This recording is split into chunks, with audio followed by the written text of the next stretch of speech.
আসসালামু আলাইকুম, কেমন আছেন সবাই? আশা করি সবাই সুস্থ এবং ভালো আছেন। এটা হচ্ছে কমলা গাছ। সকালবেলা ঘুম থেকে উঠে অন্যান্য কাজকর্ম সেরে কমলা গাছে চলে আসছি কমলা পাড়ার জন্য। এই গাছটাতে অনেক কমলাই ছিল, অনেক কমলাই খেয়েছি আলহামদুলিল্লাহ। এখন যেগুলো আছে এগুলা সবগুলাই আজকে পেরে নিব। এর কারণ এগুলা যেহেতু দেশি কমলা বেশি দিন গাছে রাখলে ভিতরে রসটা শুকিয়ে যায়। আর এই কমলা পাকলেও সবুজ কালার থাকে, কালারটা লাল হয় না, কারণ এগুলা দেশি কমলা। মাশাআল্লাহ কিন্তু খেতে অনেক মিষ্টি।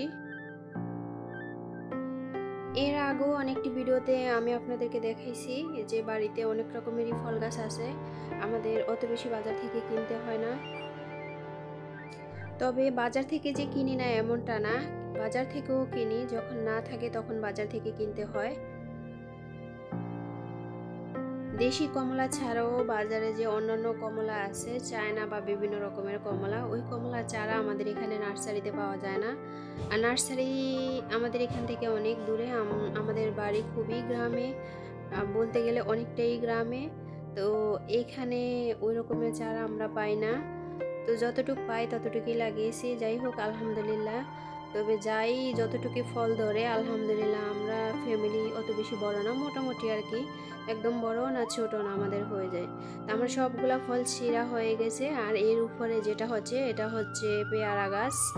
পেয়ারা গাছে এখন কোনো পেয়ারা নাই, দুই একটা ধরে আর কি, 12 মাসি যেটা। আর এখন একদমই ফাঁকা। আর এখানে আমার মোরগগুলা আমাকে দেখে আমার কাছে মানে চলে আসছে। আসলে ওদেরকে আমি খুবই যত্ন করি, খুবই ভালোবাসি। আর দেশ গ্রামে থাকলে কম বেশি সবাই হাঁস মুরগি পালন করে থাকে। আর এই মুরগিগুলো অনেক লক্ষ্মী আলহামদুলিল্লাহ, কন্টিনিউ ডিম দিতেই থাকে।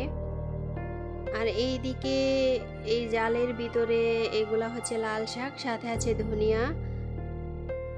এতদিন লাল শাক কিনে খেয়েছি বাজার থেকে, আবার নিজের ক্ষেত থেকেই খাবো।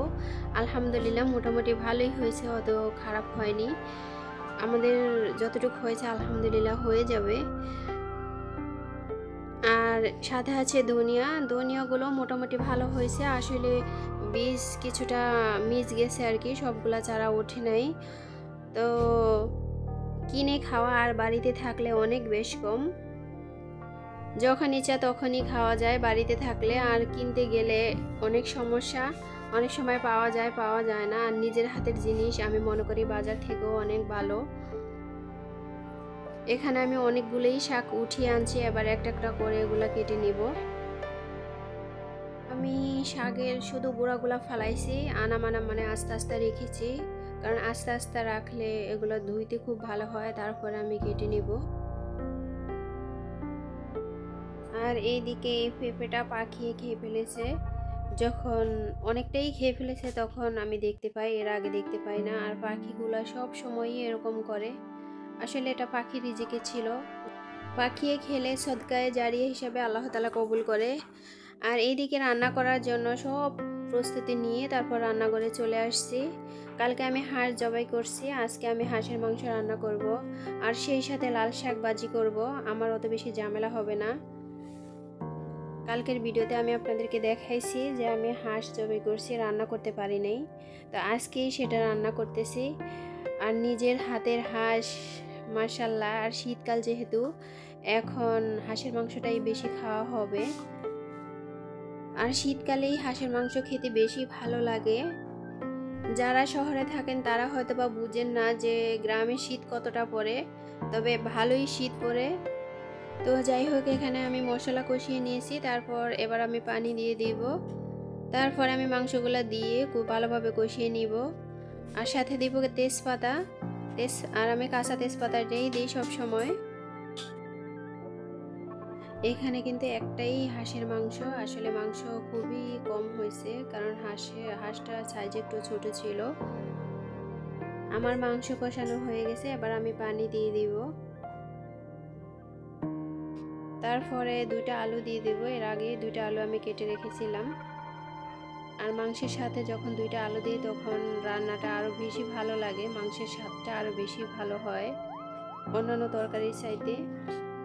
আমি সব সময় 2টা আলু দিতেই থাকি। আর যেহেতু বাচ্চা আছে বাচ্চারা আলু খেতে বেশ পছন্দ করে। আমি শুরুতে জিরার গুঁড়িটা দেই নাই।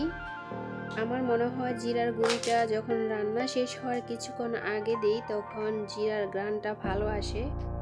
এ কারণে আমি সব সময়ই জিরার গুঁড়িটা পরে দিয়ে থাকি।